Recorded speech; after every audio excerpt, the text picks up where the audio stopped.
Hello, welcome back to the Rani YouTube channel guys. Actually ಇವಾಗ ಅಷ್ಟೆಲ್ಲ matter ಆಯ್ತಾ, ಮಾಡಿಸಿದೆಲ್ಲ ಗೊತ್ತಾಯ್ತು ನಮಗೆ. ಇವಾಗ ಇವ್ರ ಜೊತೆನೆ ಇತ್ತು ಅಂತಂದ್ರೆ ನಮಗೆ ಸೇಫ್ ಅಲ್ಲ ಅಂತ ಅನ್ಕೊಂಡು ನಾನು ಮಾಡಿದೆ. ಆಕ್ಚುಲಿ ಅವತ್ತು ನೈಟ್ ಊಟ ಮಾಡ್ತಾ ಇರ್ಬೇಕಾದ್ರೆ ನಾವು ಯೋಚನೆ ಮಾಡಿದ್ವಿ, ಸೊ ನಮಗೂ ಇದೊಂದೇ ಅಲ್ಲ, ಇವಾಗ ಮುಂದೆ ಪಾಪು ಬರ್ತಾ ಇದೆ, ನನ್ನ ಹೆಂಡತಿ ಇದ್ದಾಳೆ. ಸೊ ಇವ್ರ ಜೊತೆ ನಾನು ಕೆಲಸ ಮಾಡಿದ್ರೆ ನಂಗಂತೂ ₹1 ದುಡ್ಡು ಕೊಡಲ್ಲ. ಏನ್ ಮಾಡೋಣ, ನಾವೇ ಒಂದು ಸಪ್ರೇಟ್ ಅಂಗಡಿ ಮಾಡಿಕೊಳ್ಳೋಣ ಅಂತ ಅನ್ಕೊಂಡು ನಾನು ಏನ್ ಮಾಡಿದೆ, ಅವಾಗ ಯೋಚನೆ ಮಾಡಿದೆ. ಸೊ ಕೈಯಲ್ಲಿ ದುಡ್ಡಂತೂ ಅವಾಗ ಇರ್ಲಿಲ್ಲ, ಆಕ್ಚುಲಿ ಹೇಳ್ಬೇಕಂದ್ರೆ ದುಡ್ಡೇ ಇರ್ಲಿಲ್ಲ ನಮ್ಮ ಹತ್ರ ಅವಾಗ. ಸೊ ಯೋಚನೆ ಮಾಡಿದೆ, ಏನ್ ಮಾಡೋಣ, ಬೇರೆ ಅಂಗಡಿ ಮಾಡೋಣ ಅಥವಾ ಬೇರೆ ಕಡೆ ಕೆಲ್ಸಕ್ಕೆ ಹೋಗೋಣ, ಎಲ್ಲ ಯೋಚನೆ ಮಾಡಿದೆ. ನನಗೆ ಏನಂತಂದ್ರೆ ಬೇರೆ ಕಡೆ ಕೆಲ್ಸಕ್ಕೆ ಹೋಗೋ ಅಂತ ಒಂಚೂರು ಇಷ್ಟ ಇರಲಿಲ್ಲ. ಯಾಕಂದ್ರೆ ಬೇರೆಯವ್ರ ಕೆಳಗೆ ಕೆಲಸ ಮಾಡೋದಂದ್ರೆ ನನಗೆ ಮುಂಚೆಯಿಂದ ನಾವು ಮಾಡಿಲ್ವಲ್ಲ, ಅದಕ್ಕೋಸ್ಕರ ನಂಗೆ ಸ್ವಲ್ಪ ಬೇಜಾರು ಬೇರೆಯವ್ರ ಹತ್ರ ಕೆಲಸ ಮಾಡಕ್ಕೆ. ಏನೇ ಆಗಲಿ ಒಂದು ದಿನಕ್ಕೆ ₹100 ದುಡಿಲಿ, ಸ್ವಂತ ಕೆಲಸ ಮಾಡಬೇಕು, ಇಷ್ಟ ಬಂದಾಗ ಹೋಗ್ಬೇಕು, ಇಷ್ಟ ಬಂದಾಗ ಬರಬೇಕು ಅನ್ನೋಂಥ ಮೈಂಡ್ ಸೆಟ್ ನಂದಿತ್ತು. ಅಂದ್ರೆ ಏನಾಗ್ತಿತ್ತು ಅಂದ್ರೆ ಇವ್ರು ಮನೇಲಿ ನನಗೆ ಹೆವಿ ಟಾರ್ಚರ್ ಇರ್ತಿದ್ರು. ಅಂದ್ರೆ ಅನ್ನ ಸರಿಯಾಗಿ ಮಾಡ್ತಿರ್ಲಿಲ್ಲ, ನಾನು ಮಾಡಿರೋದಕ್ಕೆ ಏನಾದ್ರು ಮಾಡ್ಬಿಡೋದು, ಹಾಕ್ಬಿಡೋದು ಆ ಥರ ಎಲ್ಲ. ಅವಾಗ ನಾನೇನ್ ಮಾಡ್ತಿದ್ದೆ, ಇವ್ರನ್ನ ಕರಿತಿದ್ದೆ. ಯಾರು ಇರ್ಲಿ, ನಮ್ಮೂರು ಇರ್ಲಿಲ್ಲ, ನಮ್ಮೂರು ಅಂತ ನಾನು ನಂಬಿದ್ದೆ ಇವ್ರೊಬ್ರನ್ನ. ಆ ಥರ ಮೆಂಟಾಲಿಟಿಲಿ ಇವ್ರು ಯೋಚನೆ ಮಾಡಿದ್ರೆ, ಯಾಕಂದ್ರೆ ನಾನು ಕರೆದ ತಕ್ಷಣ ಇವ್ರು ಬರಬೇಕು, ಆ ಥರ ಅವೈಲೇಬಲ್ ಆಗಿರ್ಬೇಕು ನನಗೋಸ್ಕರ ಅನ್ನೋ ಥರ.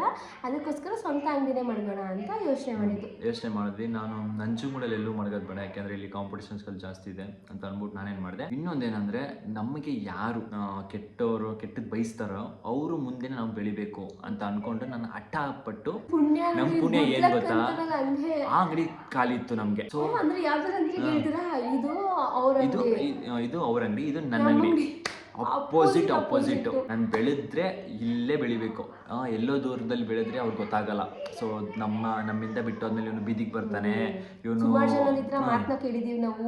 ತಿನ್ನಕ್ಕೂ ಗೊತ್ತಿಲ್ದಂಗೆ ಬೀದಿ ಅಲಿತಾರೆ, ಇವರು ಇನ್ಸ್ಟಾಗ್ರಾಮ್ ಭಿಕ್ಷೆ ಬೇಡಬೇಕು, ಹಂಗೆ ಹಿಂಗೆ ಏನೇನೆಲ್ಲ ಮಾತಾಡಿದ್ರು. ಪ್ರತಿಯೊಬ್ರು ನಮ್ಮ ಹತ್ರ ಹೇಳ್ಕೊಂಡಿದ್ರು. ನಾವು ಅದನ್ನ ಚಾಲೆಂಜ್ ತಗೊಂಡು ಬೆಳೆದ್ರೆ ಅವ್ರ ಮುಂದೆನೆ ಬೆಳಿಬೇಕು ಅಂತ ಅನ್ಕೊಂಡು ಏನ್ ಮಾಡಿದೆ, ಅವ್ರ ಅಂಗಡಿ ಮುಂದೆನೆ ಅಂಗಡಿ ಮಾಡಿದೆ. ಅವತ್ತು ನೋಡಿ, ಆಕ್ಚುಲಿ ಅಂಗಡಿ ಮಾಡಿದಾಗ ನಂಗೆ ತುಂಬಾ ಕಷ್ಟ ಆಯ್ತು. ಸ್ಟಾರ್ಟಿಂಗ್ 1 ವಾರ ನಿಜಾಗಿ ಹೇಳ್ತೀನಿ, ಅಂಗಡಿ ಮಾಡೋ ತನಕ ನಂಗೆ 4 months ತುಂಬಿ ನಡೀತಿತ್ತು. ನಾನು ಹೋಗಿದ್ದೆ.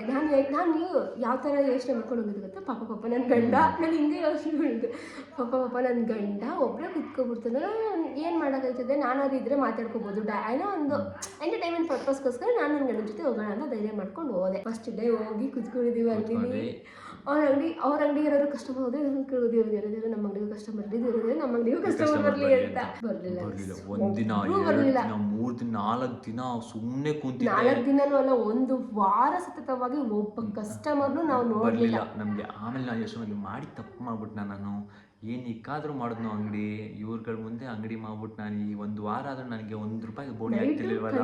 ನಿದ್ದೆ ಇಲ್ಲ. ಅಂದ್ರೆ ನಾವು ಪ್ಲಾನ್ ಮಾಡೋದು, ನಮ್ಮ ಅಂಗಡಿನ ಡೆವಲಪ್ ಮಾಡಬೇಕು ಅಂದ್ರೆ ಯಾವ ಥರ ಆಫರ್ಸ್ ಕೊಡ್ಬೋದು, ನಾವು ಏನು ಮಾಡ್ಬೋದು, ಕಮ್ಮಿಗೆ ಕಸ್ಟಮರ್ಸ್ಗೆ ನಾವು ಹೆಂಗೆ ಬ್ರ್ಯಾಂಡೆಡ್ ಥರ ಬಟ್ಟೆ ಹೊಲ್ಕೊಡೋದು, ಹಂಗೆ ಏನೇನೋ ಯೋಚನೆ ಮಾಡ್ತಿದ್ವಿ ಅವಾಗ. ಸೊ ಆಮೇಲೆ ಒಂದಿನ ಭಾನುವಾರನ ಸೋಮವಾರ ಗೊತ್ತಿಲ್ಲ ಎಕ್ಸಾಕ್ಟ್ಲಿ, ಸೋಮವಾರನೇ ಇರಬೇಕು, ಗೊತ್ತಿಲ್ಲ ಎಕ್ಸಾಕ್ಟ್ಲಿ ನಂಗೆ. ಒಬ್ಬ ಸ್ಟಾರ್ಟಿಂಗ್ ಕಸ್ಟಮರ್ ನಾವು ಇವತ್ತು ನೆನಿತೀವಿ. ಅವ್ರ ಹೆಸರು ನಾರಾಯಣ ಅಂತಾನೆ, ಅವ್ರ ಹೆಸರು ನನ್ನ ಹೆಸರೇ.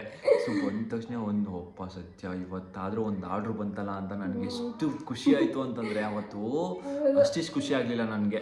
ಅವತ್ತು ಕೇಳಿ ಆರ್ಡರ್ ತಗೊಂಡ್ರೆ ಅವತ್ತು ನಾನು ಬರ್ಕೊಂಡೆ. ಅಂದ್ರೆ ನಾವು ಬುಕ್ ಎಲ್ಲ ರೆಡಿ ಮಾಡ್ಕೊಂಡಿದ್ರೆ, ನೇಮು, ಶರ್ಟು, ಪ್ಯಾಂಟು, ಸೈಜು ಅಂದ್ಕೊಂಡೆಲ್ಲ ಬುಕ್ ಎಲ್ಲ ರೆಡಿ ಮಾಡ್ಕೊಂಡಿದ್ದು ನಾವು ಬರ್ಕೊಂಡು ಆಯ್ತಾ. ಪಟ್ ಅಂತ ನಾನು ಇವ್ರ ಅಳತೆ ಇಟ್ಕೊಂಡು ನನ್ನ ಹೆಸರು ಬರ್ಕೊಂಡೆ. ಸರಿ ಆಯ್ತು. ಆ ಅಂಕಲ್ ಈ ಕಡೆಯಿಂದ ಹೋದ್ರ, ಇವ್ರು ಕಟ್ ಮಾಡಿದ್ರು ಒಂದು 10 ನಿಮಿಷ 20 ನಿಮಿಷಕ್ಕೆ ಶರ್ಟೇ ಹೊಡೆದ್ಬಿಟ್ರು. ಸೊ ಅಂದರೆ ನನಗೆ ಬಂದ್ರಲ್ಲ ಕಸ್ಟಮರು, ಇಮಿಡಿಯೇಟ್ಲಿ ಕೊಟ್ಬಿಡೋಣ ಅವ್ರಿಗೆ. ಅವಾಗ ಕಸ್ಟಮರು ಸ್ವಲ್ಪ ಬೇಗ ಕನೆಕ್ಟ್ ಆಗ್ತಾರೆ ಅಂತ ಅಂದ್ಬಿಟ್ಟು ಏನು ಮಾಡಿದೆ, ಹಿಂಗೆ ಹೋದ್ರು. ಅದಾಗಿದ್ದು 2 ದಿನಕ್ಕೆ ನಾನು ಫೋನ್ ಮಾಡಿಬಿಟ್ಟೆ, ಬಟ್ಟೆ ರೆಡಿ ಆಗಿದೆ ಬನ್ನಿ. ಒಂದು ದಿನಕ್ಕೆ ಫೋನ್ ಮಾಡಿದೆ, ಬನ್ನಿ ಬಟ್ಟೆ ರೆಡಿ ಆಗಿದೆ. ಅವ್ರಿಗೆ ಶಾಕ್, ಇಷ್ಟು ಬೇಗ ಆಗೋಯ್ತಾ, ಟೇಲರ್ಗಳೆಲ್ಲ ಎಷ್ಟೊಂದು ಡಿಲೇ ಮಾಡ್ತಾರೆ, ನೀವು ನೋಡಿದ್ರೆ ಇಷ್ಟು ಬೇಗ ಕೊಟ್ಬಿಡ್ತಿದ್ದೀರಾ ಅಂತ. ಏನಿಲ್ಲ ಬನ್ನಿ ರೆಡಿ ಆಗಿದೆ ಅಂತ.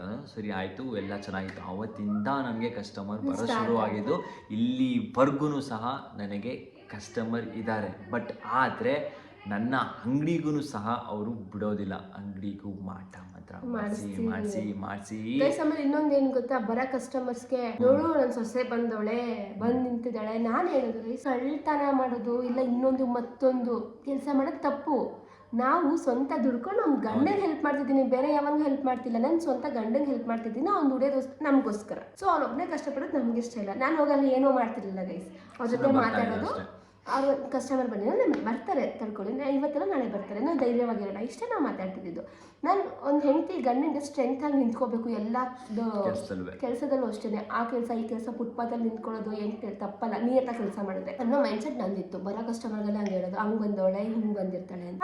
ಕೆಲವು ಕಸ್ಟಮರ್ಸ್ಗಳು ಅದಕ್ಕೆ ಉಪ್ಪು ಖಾರ ಹಾಕೊಂಡು ಇರ್ತಿದ್ರು, ಅದು ತುಂಬಾ ನೋಡಿದೀನಿ ನಾನು. ಅಂಗಡಿಲಿ ಅಂತಂದ್ರೆ ಕಸ್ಟಮರ್ಸ್ ಒಬ್ಬೊಬ್ರು ಒಂಥರ ಮಾತಾಡ್ತಾರೆ, ಏನು ಮಾಡೋಕ್ಕಾಗಲ್ಲ. ಬಟ್ ಅವಾಗ ಕಸ್ಟಮರ್ ಏನಕ್ಕೆ ಬಂದಿದೆ ಹೇಳಿ, ಇವರು ಅವ್ನ ಮಗ ಅನ್ಕೊಂಡು ಕಸ್ಟಮರ್ ನಮ್ಮ ಹತ್ರ ಬಂದಿಲ್ಲ ಗೈಸ್.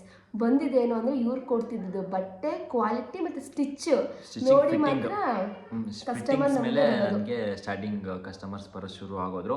ಸೊ ಬರ್ತಾ ಬರ್ತಾ ಬರ್ತಾ ಬರ್ತಾ ಹಂಗೆ ಕ್ಲಿಕ್ ಆಗ್ತಾ ಹೋಯ್ತು. ನಾವು ಅದರಿಂದ ತುಂಬಾ ಖುಷಿ ಪಟ್ಟಿದ್ದೀವಿ. ನಮ್ಮ ಜೀವನನೂ ಕೂಡ ಹಿಂಗಿದೆ, ಸ್ವಲ್ಪ ಹಿಂಗೆ ಏನಿದೆ, ಸ್ವಂತ ದುಡಿಮೆ ಇದ್ದ ಕಾರಣ ಮತ್ತೆ ನಾವು ಧೈರ್ಯವಾಗಿ. ಆಮೇಲೆ ಇನ್ನೊಂದೇನಂತಂದ್ರೆ ನಾನು ಯಾವುದೇ ರೀತಿಯಂತ ಕೆಲಸಗಾರನ ಇಟ್ಕೊಂಡಿಲ್ಲ. ಮೇನ್ ಅದೇ, ಈಗ ಕೆಲಸಗಾರನ ಇಟ್ಟರೆ ನಮ್ಗೆ ಇವಾಗ ಸ್ಟಾರ್ಟಿಂಗ್ ಇರೋದ್ರಿಂದ ನಮಗೆ ಸ್ವಲ್ಪ ಫಿನಾನ್ಷಿಯಲಿ ತುಂಬಾ ಪ್ರಾಬ್ಲಮ್ ಇತ್ತು. ಅವಾಗ ಕೆಲಸಗಾರನ ಇಟ್ಟರೆ ಸೊ ಕೆಲಸಗಾರನೆಲ್ಲ ಮಾಡಬೇಕು ಬೇಡ ಅಂತ ಅಂದ್ಕೊಂಡು ನಾನು ಬೆಳಿಗ್ಗೆನೇ ಎದ್ದು ಹೋಗ್ತಿದ್ದೆ. ಆಮೇಲೆ ರೈಟು ಇಲ್ಲಿ ನಿಜವಾಗ್ಲೂ ಹೇಳ್ತೀನಿ, ಮನೆಗೂ ಬಂದು ಕೆಲಸ ಮಾಡ್ತಿದ್ದೆ. ಅವಾಗ ಮನೇಲೂ ಮಿಷಿನ್ ಇತ್ತು, ಅವಾಗ ಮನೇಲಿ ಹೊಲಿಯೋದು ಐರನ್ ಮಾಡೋದು ಪ್ರತಿ ಒಂದು ಮಾಡ್ತಾ ಇದ್ದೆ. ಅವಾಗ ಇವಳು ಒಂದು ಆಲ್ಮೋಸ್ಟ್ ಒಂದು 5 ತಿಂಗಳು 6 ತಿಂಗಳು ಸಮಥಿಂಗ್ ಏನೋ ಇದ್ದು ಅವಾಗ.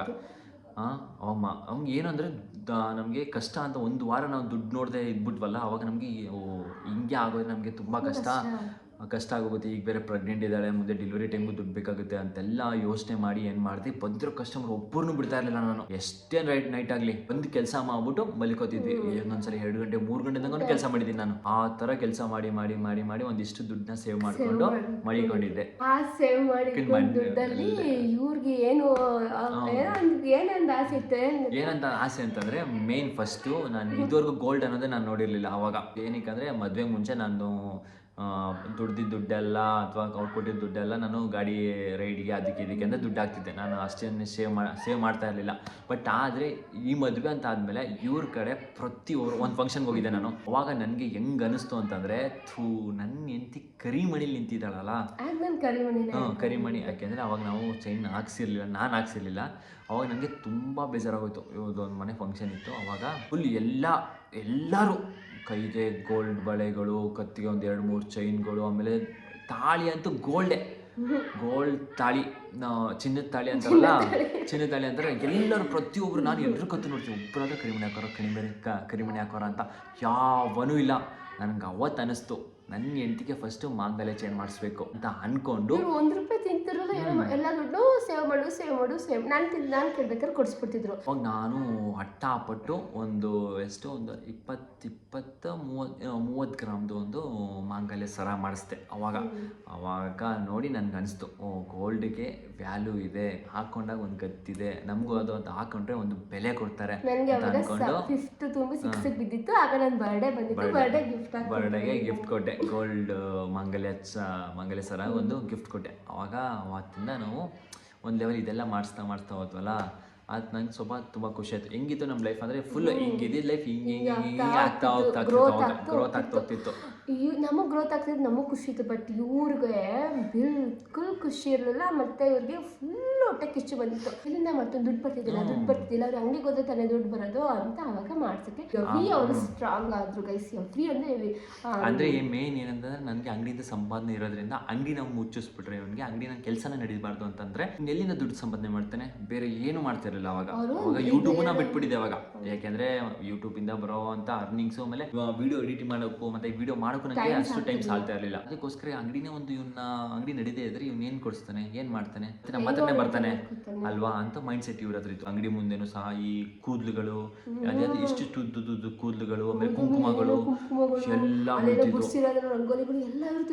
ಇರ್ತಿತ್ತು. ನಮಗೆ ಶಾಕು, ಇಷ್ಟು ದಿನ ಹೆಂಗೋ ಒಂದು ಫ್ಲೋ ನಡೀತಿತ್ತು. ಈಗ ಇಲ್ಲೂ ಶುರು ಆಯ್ತಾ ಅಂಗಡಿ ಸಂಪಾದನೆನೂ ಹಿಂಗಾಗೋಗುತ್ತಲ್ಲ ಅಂತ ಅನ್ಕೊಂಡು ನಾನೇನು ಮಾಡಿದೆ, ಬೇಜಾರು ಮಾಡ್ಕೊತಿದ್ದೆ. ಅವಾಗ ಅವ್ರು ಮಾಡಿಸ್ಕೊಂಡಾಗಿಂದ 1-2 ವಾರ ಕಸ್ಟಮರ್ ನೋಡ್ತಿರ್ಲಿಲ್ಲ. ನನ್ನ ಅಂಗಡಿಗೆ ಬತ್ತಿದ್ದ ಕಸ್ಟಮರ್ ಎಲ್ಲ ಅವ್ರ ಅಂಗಡಿಗೆ ಹೋಗ್ಬಿಡ್ತಿದ್ರು. ಅದು ಹೆಂಗೆ ಅಂತ ನನ್ಗೆ ಫುಲ್ ಶಾಕ್ ಆಗೋಗ್ತಿತ್ತು. ಮೇ ಬಿ ಎಲ್ಲೋ ಇದ್ದಿದ್ದೆ ಪವರ್ ಇರಬೇಕು ಅಂತ ಅನ್ಕೊಂಡು ನಾನೇನು ಮಾಡಿದೆ, ಈ ಶುಕ್ರವಾರ ಮಂಗಳವಾರ ಬಂತು ಅಂತಂದರೆ ಅವನು ಇಳಿ ತೆಗೆದ್ಬಿಟ್ಟು ಲಿಂಬೆಣ್ಣೆ ತೆಗೆದ್ಬಿಟ್ಟು ಎಲ್ಲ ಮಾಡ್ತಾರಲ್ಲ, ಅದೆಲ್ಲ ನಾನು ಮಾಡ್ತಾಯಿದ್ದೆ. ಅದು ಸ್ವಲ್ಪ ಪವರ್ ಸ್ವಲ್ಪ ಹಿಡಿತಾ ಇತ್ತು. ಅವಾಗ ಸ್ವಲ್ಪ ಕನೆಕ್ಟ್ ಆಗ್ತಾ ಇತ್ತು. ಇಷ್ಟ ಆಯಿತು. ನಾವು ಹೆಂಗು ಗ್ರೋತ್ ಆಗಿ ಸ್ಟಾರ್ಟ್ ಮಾಡ್ತಿದ್ವಿ. ಆಮೇಲೆ ಬಂತು ನೋಡಿ ನಮ್ದು ಸೀಮಂತದ ಸ್ಟೋರಿ.